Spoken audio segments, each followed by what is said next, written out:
Entah berapa lama aku tertidur saat itu, tapi mendadak aku terbangun karena merasa ada yang aneh pada dua anugerahku. Seperti ada sesuatu yang mondar-mandir pada bidang itu, hingga mengantarkan gelenyar aneh dalam diriku. Ah, tak sadar aku berseru. Apalagi gelenyar itu lambat laun makin menjadi saat itu. Dan ketika kesadaranku terkumpul sempurna, betapa terkejutnya aku mendapati Pak Indra tengah naik tahtaku. Pak, kenapa harus Aku berusaha menepis sambutannya dengan menoleh ke kanan ke kiri, tapi jemari Pak Indra justru hijrah pada rerumputan padang saharaku. Alhasil, aku kembali terlena, bahkan tanpa sadar, mulai menyambut sambutan baik itu. Entah sebuah keberuntungan atau apa, tapi yang jelas, aku terbuai dengan perlakuannya itu. Mungkin seperti itulah sepenggal kisah yang masih kuingat. Ketika pertama kali, Pak Indra memberikan hadiah itu padaku. Dan semuanya itu bermula saat kepindahanku 2 tahun yang lalu. Ya, sebelum aku mengenal Pak Indra, aku merupakan seorang istri yang penurut apa kata suamiku. Dan di sanalah, akhirnya, aku berada di kota orang. Aku merantau demi mengabdi pada suamiku Mas Joko, yang bekerja di kota sebagai cleaning service. Pekerjaan yang biasa saja, dan sebenarnya masih jauh dari kata berkecukupan, karena penghasilan suamiku yang tidak seberapa banyak, tapi aku tetap bersyukur. Mas Joko bekerja penuh waktu seharian, dan tak jarang dia lembur bila ada acara di kantornya. Hal yang selalu disenanginya bila lembur di kantor, karena uang lemburan yang tidak sedikit, dan uang tips yang diberikan para staf bila memerlukan bantuan suamiku, bisa untuk menambah pemasukan kami.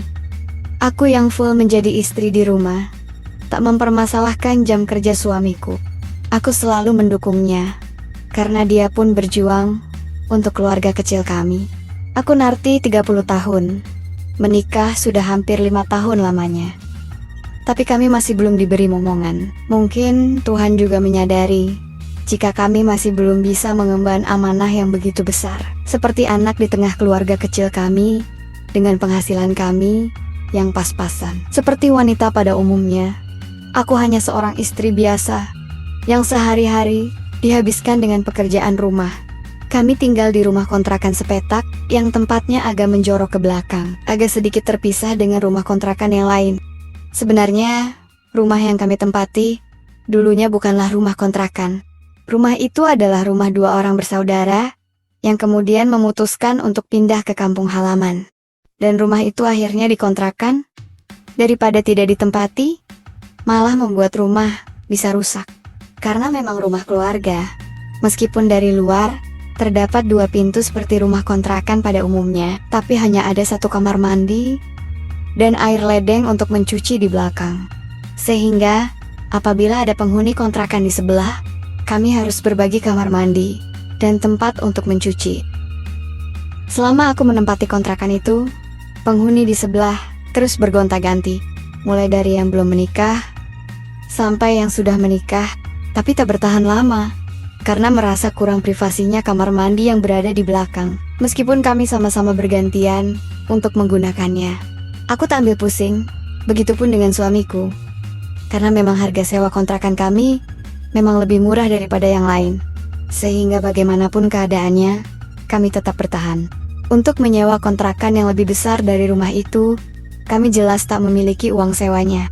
Jadi, sebisa mungkin kami betah dengan kontrakan yang kami huni itu. Singkatnya, setelah selesai memasak, dan suamiku sudah berangkat kerja, seperti biasa, aku membawa cucianku ke belakang. Karena sudah lama aku tinggal sendiri, dan merasa kontrakan sebelah tak berpenghuni, maka aku merasa bebas berpakaian apa saja, sesuka hatiku. Daster sederhana adalah pilihanku, dengan tali kecil seperti mie yang menyampir di pundakku. Daster yang kugunakan juga hanya sebatas lutut, yang penting nyaman, tapi tetap bebas memulai aktivitasku. Selain itu, aku juga tak perlu menggunakan bungkusan anugerah, agar lebih santai dan sejuk pastinya. Aku mencuci dengan menunduk-nunduk. Bisa dibayangkan, jika di depanku ada orang, sudah pasti bisa memperhatikan 2 anugerah yang bersembunyi di balik daster itu. Saat fokus mencuci, biasanya air sebagian membasahi dasterku, dan alhasil, Cetakan-cetakan keindahan itu membuat nampak begitu samar, bahkan nyaris rawang. Aku terus mencuci pakaianku, sampai tak lama kemudian, permisi mbak, tiba-tiba suara pria mengagetkanku. Aku yang kaget segera mendongak, mendapati seorang pria kekar dengan kulit kecoklatan. Nampak ia begitu gagah, seperti terlatih setiap harinya dengan olahraga berat. Aku yang melongo kaget, buru-buru menunduk, berpura-pura menyikat baju. Sementara pria itu justru seperti salah tingkah dan tersenyum, tapi tetap melirik ke arahku. Aku segera berdiri dan tersenyum malu. Penghuni kontrakan sebelah ya pak? Maaf loh pak, saya nggak tahu kalau kontrakan sebelah sudah ada penghuni baru. Ucapku seraya membetulkan dasterku, menarik ke kiri dan ke kanan, supaya tak mencetak terlalu jelas lika-liku keindahanku.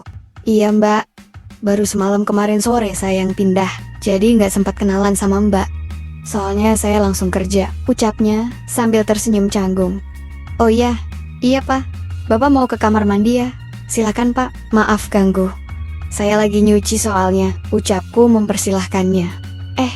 Iya, permisi loh mbak. Dia bergegas masuk ke kamar mandi. Sementara aku melanjutkan cucian yang tinggal sedikit. Lalu kemudian menjemurnya. Tak lama kemudian, pria itu keluar kamar mandi dalam keadaan segar. Aku yang memandangnya pun sempat tak berkedip. Bagaimana tidak, posturnya sangat proporsional, kekar, dan kotak-kotak, seperti sering berlatih di gym. Otot lengannya juga kokoh.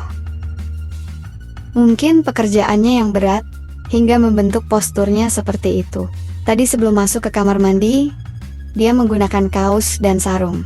Tapi setelah mandi, malah hanya sarung saja. Rasanya tak ingin mengakhiri pemandangan itu, ingin melabuhkan jemariku, sampai-sampai aku berdeswir dengan perasaan aneh yang mendadak timbul di benakku. Dan alhasil, aku malu serta salah tingkah karena pemandangan di depanku itu. Oh iya mbak, tadi belum kenalan, nama saya Indra. Dia menghampiriku yang masih melongo, sambil mengulurkan tangannya yang nampak kokoh itu. Pikiranku melayang, bila tangannya sudah seperti itu, lalu bagaimana dengan perahunya yang nampak menggembung di parkirannya itu? Walah, entah kenapa pikiranku mulai traveling membayangkan itu. Saya Narti pak, panggil Narti saja, nggak usah pakai mbak, ucapku menyambut uluran tangannya. Menggenggam tangan itu, tanganku terasa hangat, karena saking mungilnya tanganku digenggam Pak Indra. Saya panggil, deh saja ya, biar akrab, ucapnya. Genggaman tangan kami masih belum terlepas, dan aku pun memang sengaja membiarkan Pak Indra menggenggam tanganku lama. Sampai tiba-tiba, kruukik, dia salah tingkah. Sementara aku tertawa ketika terdengar peyutnya berbunyi. Tanpa pikir lagi, aku menarik tangannya menuju meja makanku yang berada di dalam rumah. Setelah mempersilahkannya duduk, aku pun menunjukkan makanan yang sudah tertata di meja makanku. Makan dulu pak. Pak, saya masak banyak loh hari ini. Dengan cekatan, aku mengambilkan berbagai macam makanan ke piringnya. Sementara Pak Indra justru mengamatiku yang kesana kemari, menyiapkannya makan. Maaf loh Dek Narti, Bapak jadi ngerepotin. Nggak usah sungkan Pak, daripada Bapak masih nyari makan di luar, keburu kelaparan, mending makan di rumah. Tapi ya gitu, saya masak seadanya, rasanya juga pas-pasan. Ini sudah lebih dari cukup kok dek. Saya bersyukur, ucapnya sambil makan dengan lahap. Aku pun hanya tersenyum menjawabnya. Sesekali kami ngobrol, sampai makanan Pak Indra tandas. Aku pun merapikan piring kotor, dan bergegas mencucinya. Bapak, bantuin ya dek. Suara Pak Indra mendadak terdengar mengagetkanku. Sesaat, aku terlonjak, bahkan menabrak Pak Indra yang ada di belakangku. Refleks Pak Indra menangkapku agar aku tak jatuh. Aku menolehkan kepala ke samping, sementara ia hanya tersenyum menunduk. Karena perbedaan tinggi postur kami, wah, aku nampak lebih mungil bila disanding dengannya. Ih, Bapak ngagetin aja ah. Kami seperti teman lama yang tak lagi canggung bercanda berdua. Dek Narti ngelamun sih tadi. Jadi kaget kan? Sini, Bapak bantuin. Belum sempat aku menjawab, Pak Indra membantu meletakkan peralatan masak dan piring yang sudah dibilas ke dalam rak. Istirahat dulu sana pak, pasti capek kan habis pulang kerja kan? Kataku sambil mendorongnya pelan. Pak Indra hanya terkekeh weli melihatku seperti itu. Maunya sih istirahat ditemani Dek Narti. Boleh? Guyonannya padaku. Ih, Bapak bisa aja. Nanti saya kan bisa capek kalau nemenin Bapak istirahat. Gak akan capek kok Mbak. Malahan sesenangan loh nanti. Senyumnya penuh arti. Wajahku bersemu, menyadari maksud ucapannya. Ih, udah pergi sana Pak, gurauku padanya sambil mendorongnya menjauh. Pak Indra pun tertawa terbahak-bahak sambil berjalan menuju rumahnya, meninggalkanku dengan pikiran yang melalang buana karena obrolan itu. Sejak itu, hari-hariku tak lagi sepi. Karena saat suamiku berangkat kerja, waktunya Pak Indra pulang dari kerja. Saat Pak Indra berangkat kerja, waktunya suamiku pulang dari kerja. Keduanya hampir tak pernah bertemu, karena jam kerjanya yang berbeda. Sebagai kerja serabutan di pasar, Pak Indra kerja mulai sore sampai subuh. Sekitar pukul 7, dia baru sampai di rumah.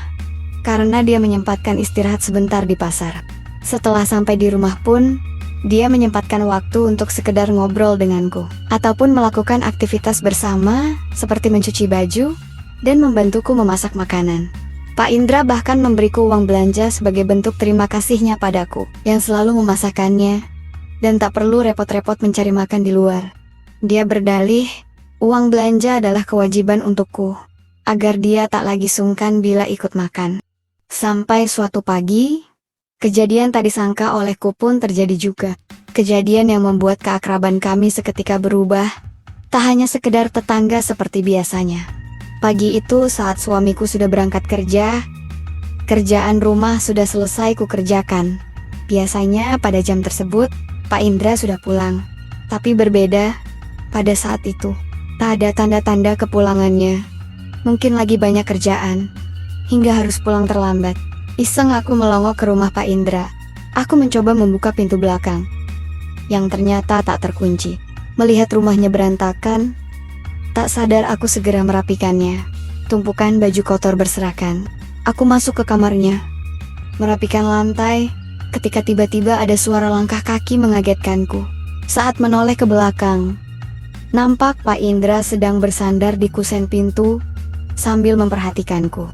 Maaf Pak, saya lancang masuk ke sini, kataku gugup sekali. Tapi anehnya, Pak Indra justru tersenyum, sambil melangkah ke arahku. Apa gini rasanya kalau ada istri ya Mbak? Pulang kerja disambut istri di rumah, katanya padaku.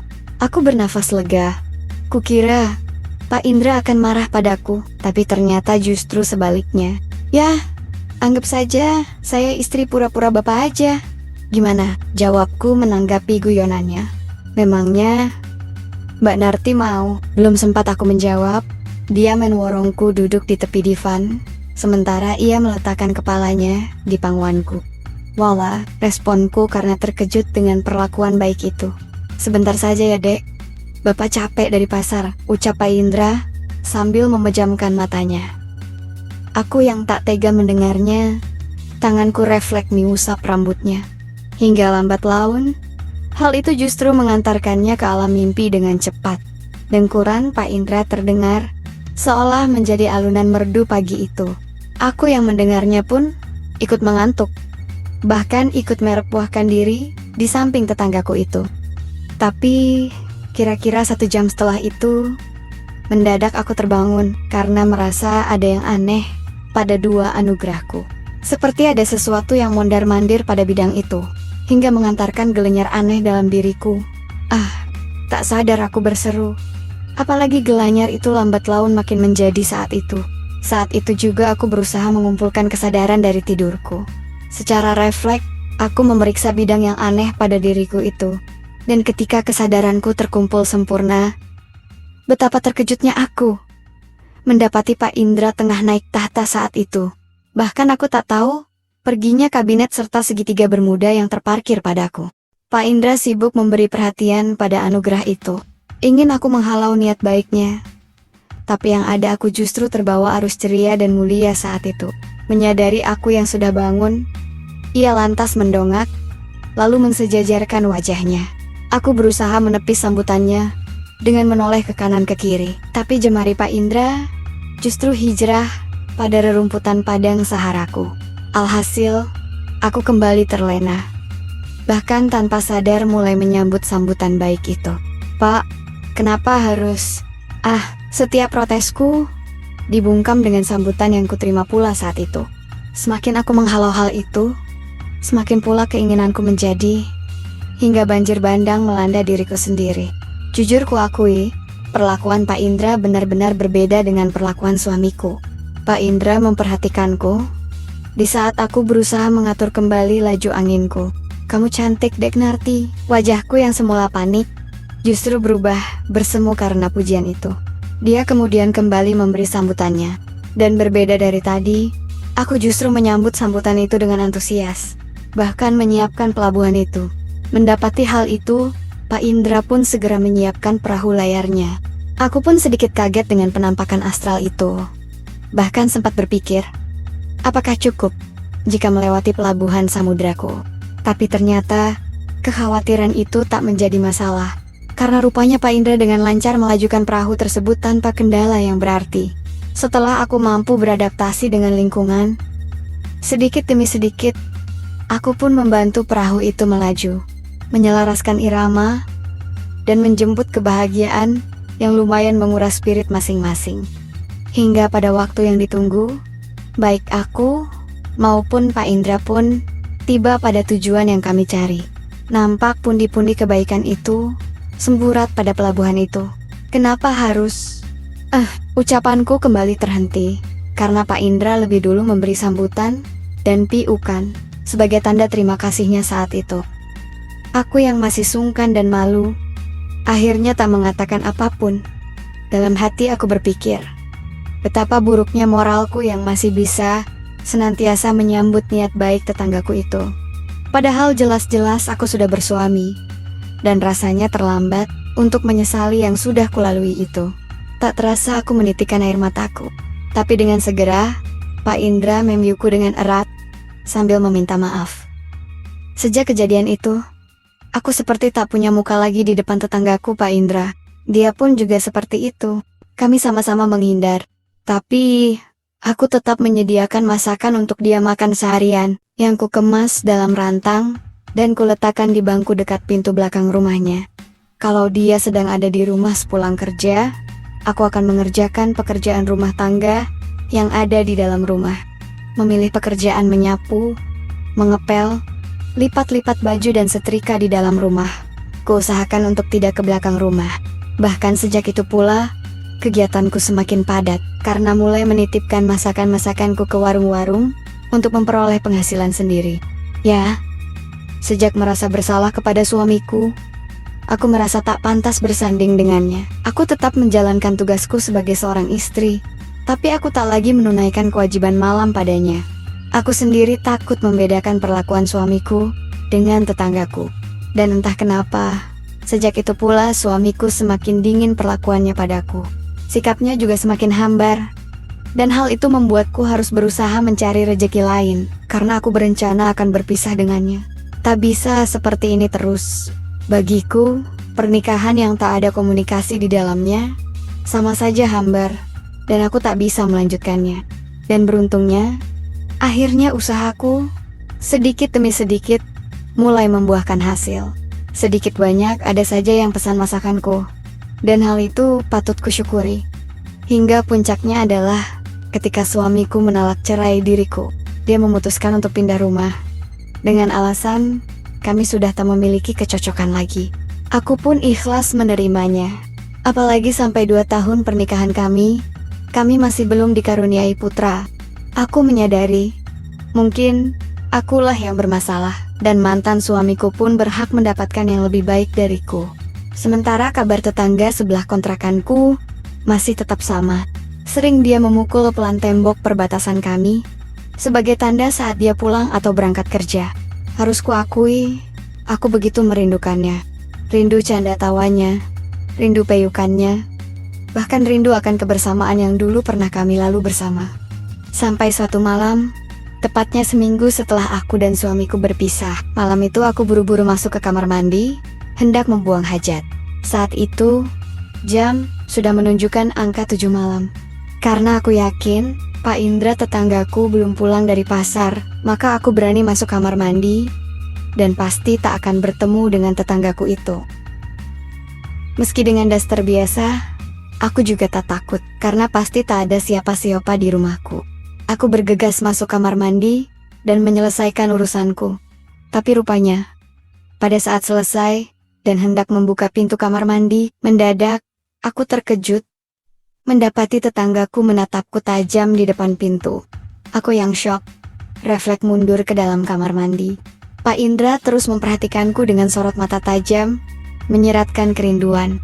Pada saat ia hendak masuk, aku pun terpaksa mundur semakin menjauh. Bapak mau apa? Tanyaku sambil terus berjalan mundur, tanpa menoleh. Tapi sayangnya, pada saat aku mundur, dan menginjak lantai yang licin, mendadak aku oleng dan Pak Indra dengan sigap menangwapku. Dan secara refleks pula, tanganku berada di pundaknya. Loh Pak, aku yang kaget, hanya menunduk dengan wajah bersemu. Tapi tanpa dikira ia meraih dagu, membuatku mendongak. Kami berpandangan sesaat sebelum akhirnya, sebuah sambutan mendarat saat itu. Sambutan yang seolah menyiratkan kerinduan, karena tak pernah bertemu beberapa waktu terakhir. Entah kenapa aku pun menyambut sambutan baik itu. Ketika ia tiba-tiba pula mengambil 2 anugerah tersebut. Pak, aku semakin berseru ketika dia menggendongku seperti koala dan membawaku menuju tempat di mana kami dulu pernah melalui momen baik bersama. Jantungku berdetak tak karuan. Apalagi aku masih bisa merasakan sambutan dan perhatian pada 2 anugerah itu. Dia meletakkanku di van. Divans yang pernah menjadi saksi bisu kebaikan kami, kembali menjadi saksi bisu rapat paripurna itu lagi. Aku tak bisa berpikir jernih, kalau sambutan itu berpindah menukik pada rerumputan pada saharaku. Entah bagaimana mulanya, kabinet serta segitiga bermuda itu pun kembali lolos tanpa sepengetahuanku. Dia berusaha membawaku larut akan suasana syahdu, terutama ketika perahu layar itu mendadak terparkir pada pelabuhan itu. Bapak, saya karena gemas mendengar ucapanku. Tanpa menjawab Pak Indra serta-merta melajukan perahu itu. Sementara aku yang juga tak sabaran, akhirnya merubah haluan. Yang semula menatap plafon, menjadi menatap debu di lantai. Sontak Pak Indra kaget, tapi setelahnya, ia tersenyum senang, karena ulahku itu. Dan ya, malam itu kembali kami mengulang kebaikan mulia itu. Aku tak ingat berapa kali Pak Indra meletakkan pundi-pundi kebaikannya pada pelabuhanku. Tapi yang pasti, tak ada lagi sesal, karena aku pun sangat menantikan hal baik itu. Kenapa Bapak nggak kerja hari ini? Tanyaku sesaat setelah menyelesaikan satu sesi rapat paripurna itu. Lagi nggak semangat, kerjanya dek, kepikiran kamu terus. Tadi pas dengar pintu belakang dibuka, Bapak langsung keluar juga. Berharap itu kamu, bukan suamimu. Ih, Bapak. Terus kenapa istri orang ini Bapak bawa ke sini? Nanti kalau suaminya nyari, gimana yo? Tanyaku sengaja mengerjainya. Biarin aja. Bapak bakalan minta baik-baik sama suaminya, dan bilang kalau Bapak cinta sama istrinya. Sahutnya sambil mencubitku. Aku pun tersenyum bahagia, saya juga cinta sama Pak Indra. Ucapku dengan lirih. Binar kebahagiaan terpancar dari matanya. Kembali dia meraup sambutan untukku. Dan akhirnya, kami kembali mengulangi kebaikan-kebaikan itu, hingga pagi tiba. Gara-gara Pak Indra, aku jadi libur tak memasak. Untungnya tak ada jadwal pesanan orang. Aku pun menjelaskan padanya, bahwa aku sudah berpisah dengan suamiku. Sejak seminggu, kami skibi di papap itu. Aku tak ingin menjadi duri dalam pernikahan kami, karena hatiku telah berpaling darinya. Pak Indra menyambut sukacita kabar dariku. Kami pun akhirnya menikah, dan dia mengajakku pindah dari rumah kontrakan itu. Alasannya karena ia takut penghuni baru akan cinta lokasi kepada istrinya. Dia takut kisah kami menimpa dirinya sendiri. Aku pun hanya tersenyum dengan keposesifannya itu. Tapi aku bahagia, karena merasa dicintai olehnya. Kami pun hidup bahagia di tempat yang baru. Pak Indra mencoba membuka cabang usaha di pasar lain, agar penghasilan yang didapat lebih besar. Karena dia ingin membahagiakanku dan anak-anak kami kelak bila ekonomi kami tercukupi. Bersyukur usaha Pak Indra berhasil. Bahkan dia juga berhasil pula membuatku halimah. Setelah aku bersalin, dia malah lebih menyayangiku dan anak-anakku. Lebih posesif lagi, menjaga kami. Tak kusangka, aku berjodoh dengan tetanggaku yang baik dan perhatian itu. Betapa beruntungnya aku bisa jatuh cinta dan menjadi istri serta ibu yang baik untuk anak-anak kami. Begitulah kisah yang kulalui beberapa tahun silam. Sekali lagi, aku hanya sekedar menceritakan kisah pengalamanku dan tidak untuk dicontoh ataupun ditiru. Biarlah aku yang mengalami hal itu, dan semoga para pembaca bisa mengambil nilai positif dari ceritaku. Terima kasih atas perhatiannya, dan Assalamualaikum warahmatullahi wabarakatuh.